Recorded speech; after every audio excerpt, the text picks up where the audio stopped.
I consider myself a recovering perfectionist. And I am very careful to say recovering because I am definitely not recovered.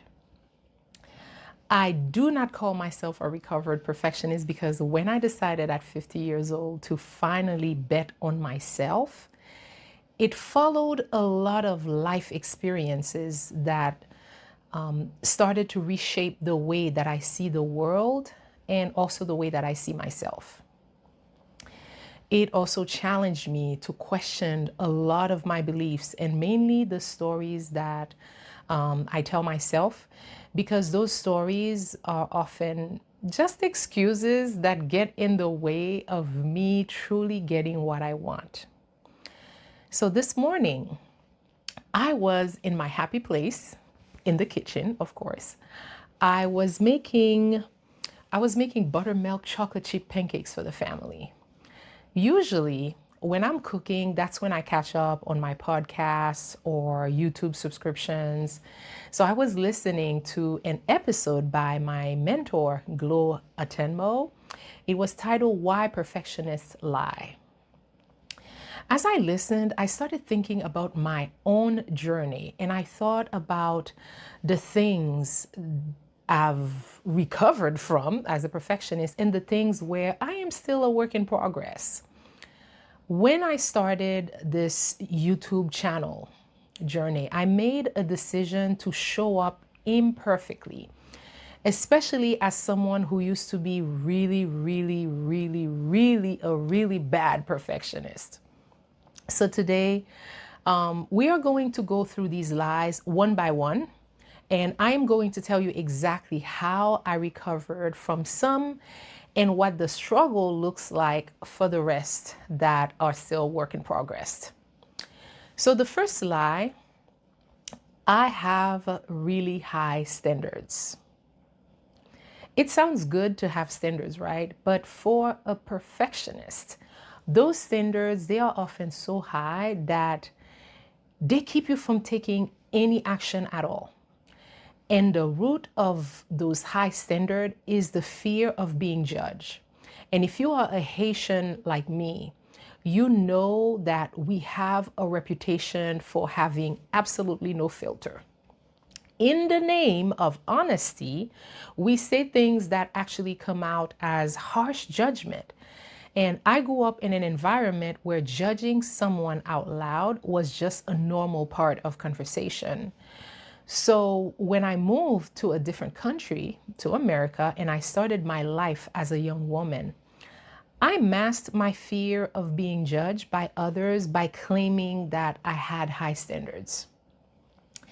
I would tell myself, if it's not done a certain way, I am not going to do it. I'm not going to lunch. It's not happening. But the truth was, I knew how much I judged others. So I was terrified of having that same level of judgment directed back at me. So I saw how destructive that this was through a family member of mine. She hadn't finished high school and went back to get her GED later in life. And she was halfway through the 8-month program and then she just quit. When I asked her why, she said my grades in math are terrible. And if I'm going to do this, it has to be perfect. She even blamed the teacher, saying that the teacher was against her. And at the time, I was in college. And I tried my best to encourage her. And I told her, don't worry about those grades. Once you're in college, you realize that some of them don't really matter. And I told her to do just the bare minimum, just get the C, for instance, to pass the class. But she quit anyways. It was shocking because I believe that she could have been a great lawyer or a great history teacher. She's the kind of person who's so precise. When she reads a book, she would pick up details that I would completely miss myself reading the same book. And the way that she gives directions, they were always so exact. She has great attention to detail. But that judgmental Haitian side of her kept her from finishing, because if it wasn't perfect, she'd rather not do it at all. So watching her was like holding up a mirror to my own life, because I saw all the things that I was giving up on for fear of not getting a perfect score. And I realized that I was putting myself in a box. And it reminded me of how people use racism in the United States to put people in boxes, judging people for being straight, for being gay, for being trans or religious, and completely missing the individual. So I turned that question inward. How am I putting people in boxes? And I realized that I had to address that in myself before I could ever point a finger at the world. If I don't start the work with myself, how am I going to be a part of the change? Then there was the second lie. I do my best work under pressure. I used to brag about that. I told myself I was a last minute hero until I had a client who took that pressure to an unhealthy level. I mean, I've waited until the last minute before, but this, it was absolutely extreme. And the experience was not pleasant at all. I did good work, but the level of stress that it took for me to recover from, I realized that I never wanted to do that again. I realized that I preferred the peace of being prepared, or the piece of finishing ahead of time. And I had to see the extreme side of that pride to realize that I did not want to live that way. The third lie, 24 hours is not enough time. I use that to justify my inaction by comparing myself to others in my field. So I'd say it's easy for them because they have a whole team. They're not doing it all themselves. But but how was that thought propelling me into action? How was that even solving the problem of getting things done? I realized that what other people did and what resources they have, it is absolutely none of my business. I was wasting brain power on things that I couldn't control. I'm not in their bedroom. I don't know what's really going on in their house. So I was just using those excuses to feel good about my own inaction. I had to change my approach. Now, if I have to have a standard, I set it low on purpose. I do this so that I know I will hit the goal no matter what happens. And I started doing that with my fitness journey. I used to aim, for instance, for 15,000 steps a day. And if I hit 14,000, I'd declare the whole day a failure. Yes, I did. It did not matter if my nutrition was on point.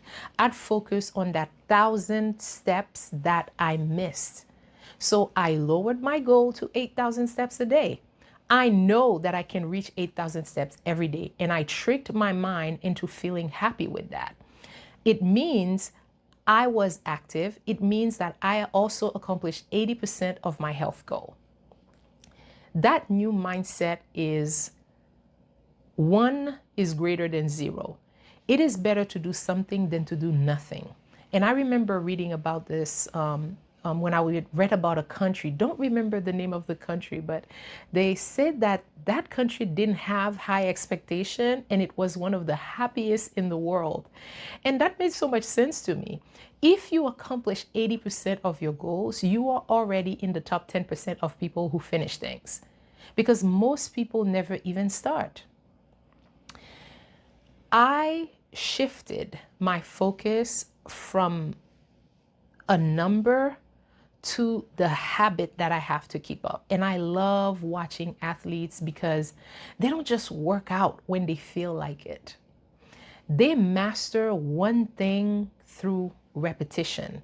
So I started mastering, for instance, getting up at 5 a.m. to work out.